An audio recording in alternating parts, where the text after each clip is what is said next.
Comment surpasser une œuvre qui fait encore aujourd'hui référence et loi? Comment faire plus cynique, violent et original que le Robocop de Paul Verhoeven, notre Hollandais violent?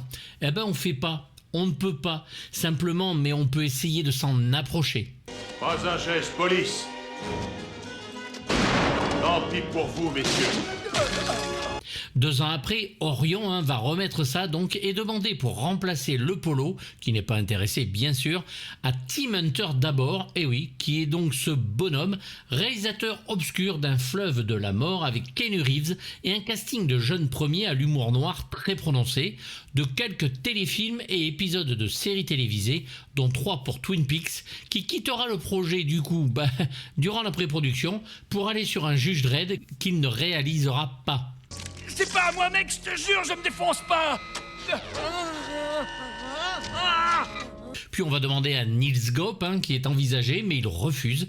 Et c'est donc au réalisateur Irving Keschner, et oui, celui de l'Empire contre-attaque, de la revanche d'un homme nommé Cheval, Les yeux de Laura Mars ou Jamais plus jamais, que l'on va demander de se préparer. Ce sera donc son dernier film. Robocop, un premier du nom, montrer l'Amérique par les yeux d'un Européen. L'idée de génie, ou presque, sera d'aller chercher un Américain qui, par ses scénarios de comics, chie sur l'ensemble de ses héros et de son pays, avant de le castrer littéralement, Frank Miller.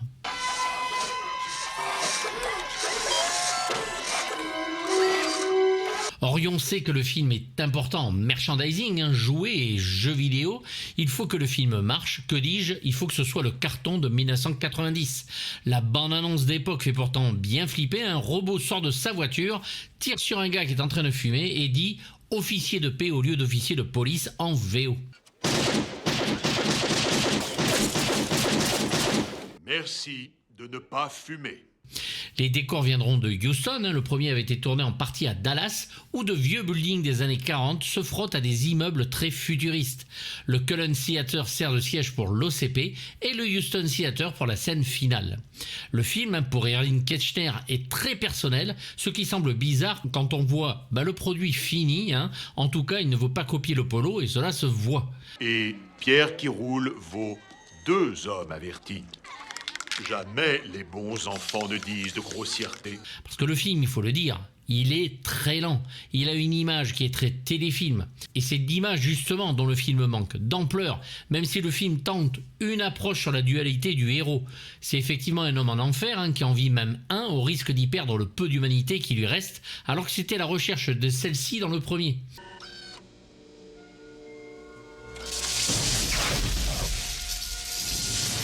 Le réalisateur, il faut le dire, est jeté dans la fosse aux loups, dans un film qui est déjà en préparation, qui ne lui laisse que peu de temps pour se préparer, pas de répétition, et une pré-production du film qui se fait même pendant le tournage. Orion veut aller vite, beaucoup trop vite. Ceci est une opération de police.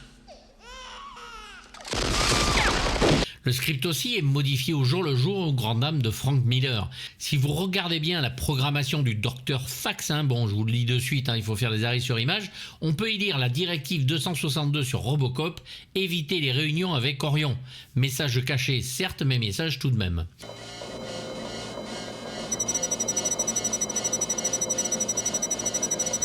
Reste un travail sympathique, mais plutôt simple et linéaire. Côté armure de Robocop, ce n'est plus le génial Rob Bottin et cela se voit grandement. Il est engagé sur Total Recall, pas full artiste, et c'est Dennis Paulik, son assistant, qui va s'occuper du bonhomme. Aux effets de maquillage, c'est le grand Chris Wallace, celui de La Mouche 1 et 2 et des Gremlins, mais force est de constater que l'armure est belle et que les faux Murphy ne sont pas criants de vérité. Il s'occupera aussi des scènes d'action impliquant l'armure.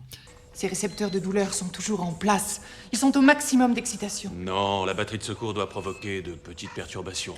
Pour les effets d'image par contre, c'est le grand retour du maître Phil Tippett, qui était déjà sur le premier et avec qui Keschner avait travaillé sur l'Empire contre-attaque. Respirez pour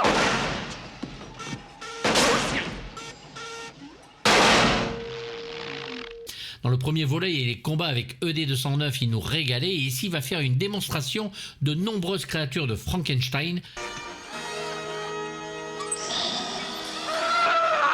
avec les concepts du deuxième Robocop, puis et surtout K1, robot fou et dangereux aux armes plus que létales.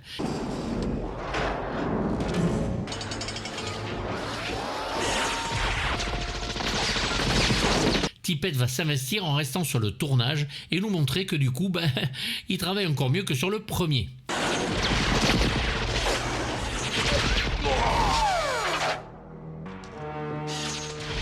14 millions de dollars de budget, le film rapporte 45 681 000 dollars sur le sol américain, décevant pour le studio car en dessous des 53 millions du premier film.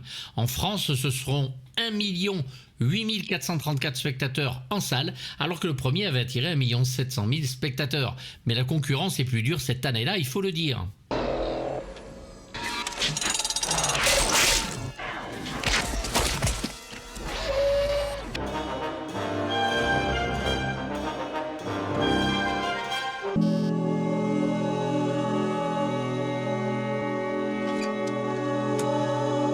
Et pourtant, nous avons Frank Miller qui est au scénario. Miller en comics, c'est Daredevil, version sombre et torturée, et surtout censurée par Lug sur les Strange par page entière, et c'est Elektra.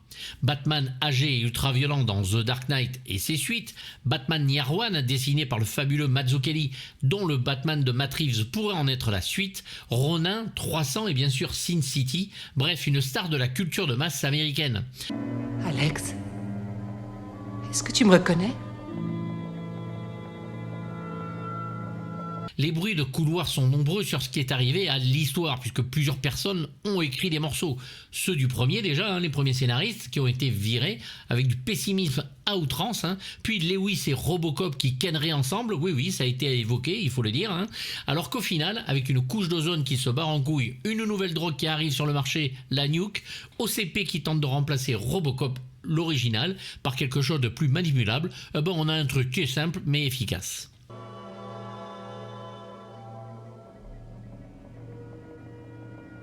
Glacé. Miller ne décrit que son pays tel qu'il le voit, drogue en circulation, gangs qui font la loi dans les rues et l'environnement qui se détériore, vitesse grand V. Il est facile d'ouvrir des fenêtres aujourd'hui bien ouvertes, mais en 1990, en post-Reagan, les grandes corporations font le jour à la nuit et les manipuler, les moutons, c'est nous, on ne s'en rend compte qu'à peine. Le président Bush est en place et il n'y a pas que John Carpenter et son Zaydif qui y voient le mal incarné. Nous le pouvons et nous le ferons. Détroit sera une ville privée. Vous vous êtes efforcé de nous couper nos sources de crédit. Miller aussi, le culte de l'argent par les yuppies le dégoûte fortement. Idée d'extrême gauche et de droite, voire nihiliste, il va même jusqu'à donner les pleins pouvoirs dans Un homme de main pour les trafiquants de drogue à un enfant de 11 ans. Pourquoi les gens commettent-ils des crimes? Pourquoi la drogue? Les gens prennent de la drogue? Parce qu'ils aiment la drogue.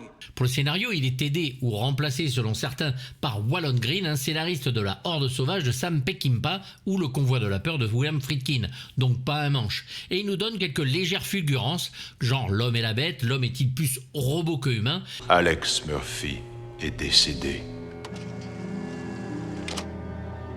Je ne vous connais pas.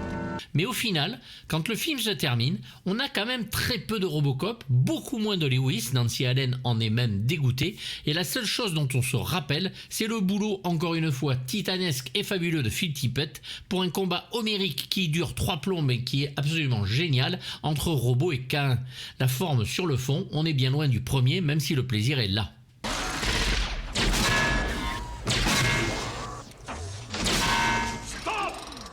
Frank Miller a la réputation d'être un grand mégalo fasciste et nihiliste donc, l'ouverture du film est bien de lui avec une peuplade de fous furieux qui arpentent les trottoirs en s'agressant les uns les autres jusqu'à l'arrivée de notre héros.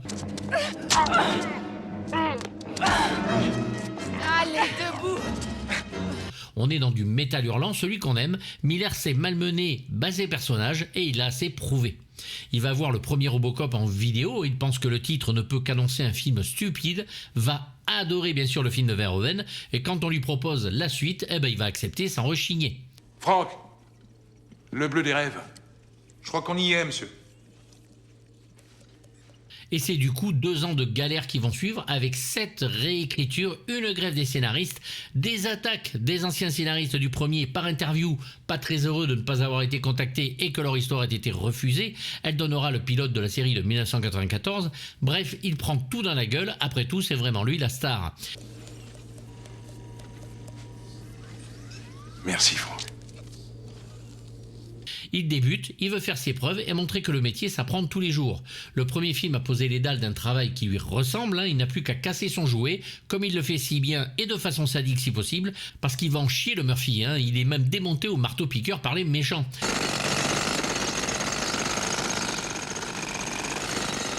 C'est trop résistant. Robocop va être reconstruit, reprogrammé et devenir une poupée lobotomisée, incapable de faire quoi que ce soit, si ce n'est de faire la morale aux enfants. Que vont-ils penser de vous, petite canaille? Et maintenant, quelques conseils de nutrition. Du coup, et c'est ce qui va être reproché au film, les méchants sont quand même plus présents et charismatiques que notre héros, un problème pour un film popcorn. Vous avez le droit Mais d'appeler... tu ne vois donc pas que c'est un cadavre que tu tiens par la chemise? Il faudra que Keshner coupe 7 moments du film afin d'éviter le classement X. Une copie de travail existe, alors elle ne montre absolument pas ces moments-là, mais qui fait à peu près la même longueur que le film en version cinéma. Quelques logos à peine travaillés, des plans d'interview, rien de bien méchant. Si ce n'est la mort de 2 filles, plus longue de quelques secondes, on est loin d'Evil Dead. Robocop qui regarde une femme nue sous la douche, ça c'était intéressant. Et K1 qui essaie de choper la tête de robot avec sa pince lors du combat final. 4 secondes. Ceci étant rappelé, vous considérez-vous comme un être humain?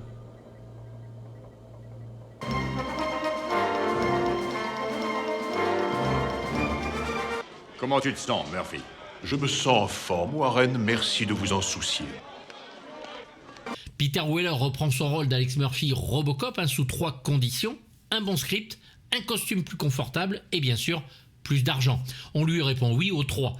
Il revient donc pour notre plus grand plaisir, même si malheureusement ce n'est plus Patrick Florsheim qui travaillera sur la version française, mais Jean-Luc Kaiser, un très bon doubleur, mais bordel, il est loin d'être Patrick. Ne m'abandonne pas. Je ne t'abandonnerai pas. La nouvelle combinaison est plus légère, plus bleutée aussi, une façon peut-être d'aseptiser un visuel pour tous, mais plus froide pour l'acteur, contrairement à l'étouffante chaleur de celle du premier. On est face à une voiture neuve, ici, toute proprette, même abîmée, et loin de l'armure folle du premier film. C'est Robocop.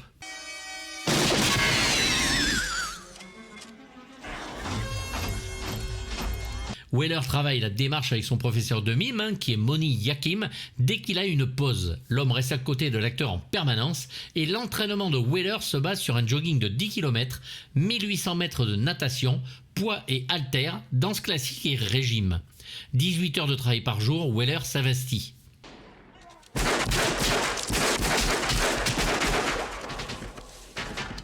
Pour ce qui est de Nancy Allen, qui revient aussi, elle trouve ça génial parce que son rôle est plus étoffé sur le script, mais elle va vite déchanter. Irving Keshner n'aime pas le personnage et va couper presque toutes ses scènes. Il va en couper en tout cas une grosse partie. C'est Mike Dara qui fait toujours sa voix comme sur la trilogie et on la voit à peine. Elle est là pour tirer 2-3 fois sur des méchants, sur les scènes d'action, mais n'a presque aucun dialogue intéressant, surtout avec Robocop. Tu disais que tu voulais juste lui faire peur. Ce n'est pas réussi. Tom Noonan, notre dragon rouge absolu dans le Manhunter de Michael Mann, joue donc ici qu'un responsable du trafic de nuke. C'est un acteur habitué au rôle de méchant, de second rôle jouissif, dont on se rappelait dans le temps avec des Jack Palance ou des Lee Marvin, mais que l'on oublie de plus en plus aujourd'hui parce que pourquoi se faire chier?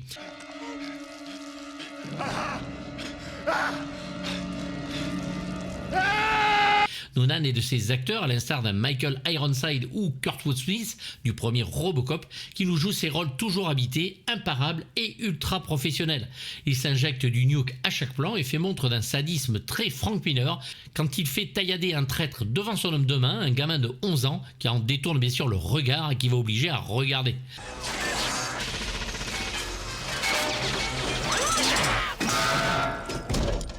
Il va faire éclater Robocop au marteau-piqueur et finira lui-même donc en Robocop 2, le fameux tueur, drogué, addict au nuke, afin de mieux obéir à l'OCP. Il est à lui seul l'intérêt primaire du film, c'est Joseph Falucci qui le double.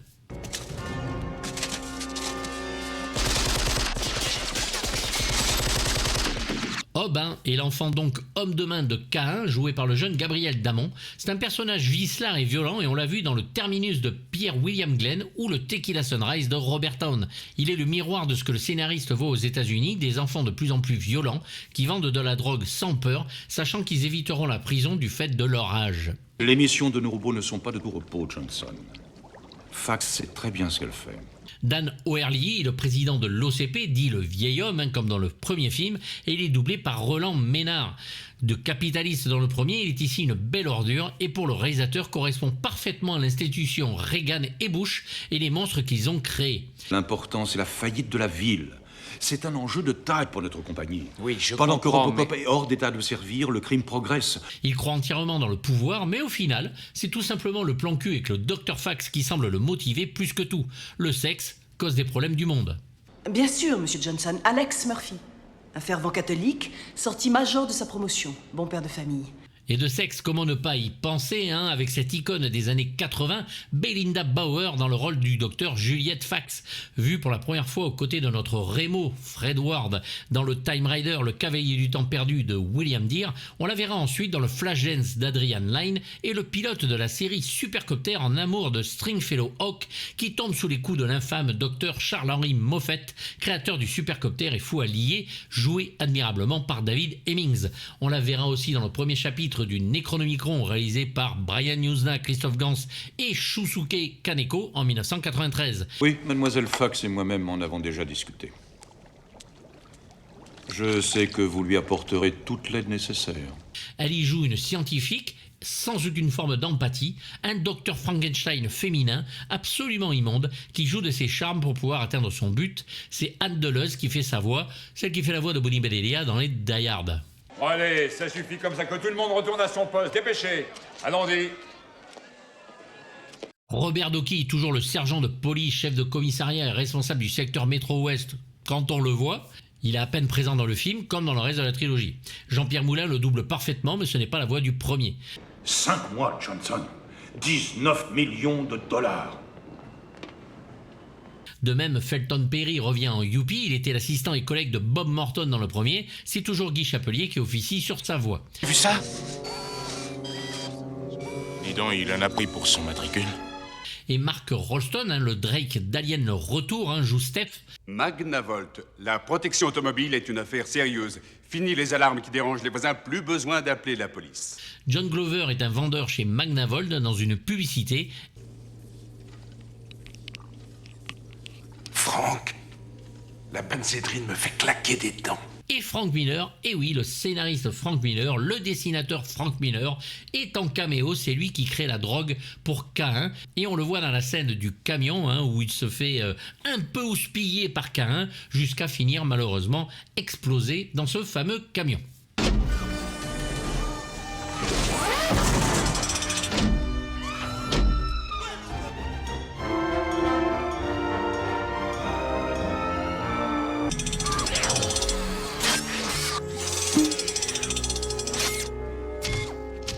Pas de Basil Polidori sur ce deuxième volet, mais un Leonard Rosenman qui va en dérouter plus d'un. Alan Silvestri et même Laurence Rosenthal sont annoncés à un moment avant que le compositeur de plus d'une grande musique de film n'arrive, un grand ami d'Irving Keschner, Leonard Rosenman. Pour beaucoup, il ne brille pas par son originalité, on retrouve même beaucoup de morceaux qui se ressemblent dans ses compositions.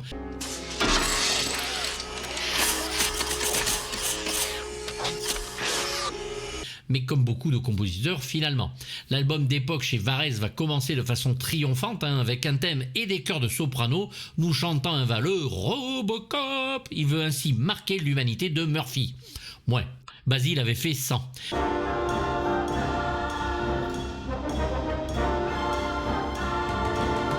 Il faudra quand même quelques années pour que le score devienne non pas un classique, mais réussir déjà à ne pas faire marrer à l'écoute.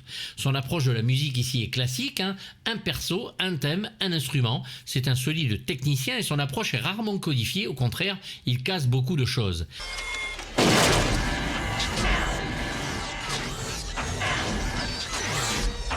Avant-gardiste et brutal, tout Rosenman est dans Robocop 2, il y fait une compilation de ce que l'on a entendu de meilleur chez lui. Bref, on adore ou on déteste, mais la musique reste quand même étonnante, d'autant que je ne suis pas sûr que Basilo, s'il était revenu sur le 2, sa musique aurait été appropriée, comme cela a été le cas sur le 3, autant le disque s'écoute, autant le film ne se regarde que mal.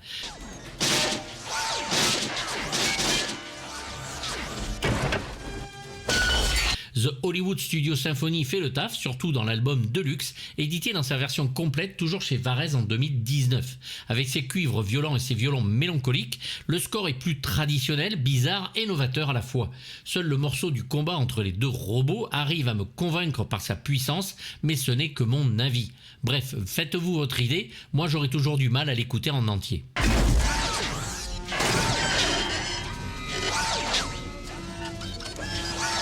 Alors je n'imagine même pas ce que Paul Verhoeven aurait fait avec un script pareil, comparé à la réalisation plutôt mollassonne d'Irving Kershner, pas à son meilleur ici.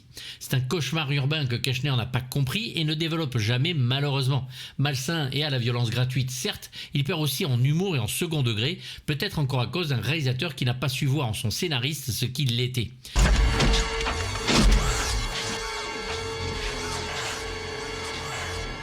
Miller sortira en comics sa version non censurée de son histoire originale, histoire d'exorciser ce mauvais moment. Il reviendra même en partie sur le 3 et là pareil, sera censuré à fond les ballons et sortira un comics pour se justifier et va scénariser et co-réaliser plus tard Sin City 1 et 2 avec Robert Rodriguez et même réaliser une version plutôt ratée du Spirit de Will Eisner. Regarde bien.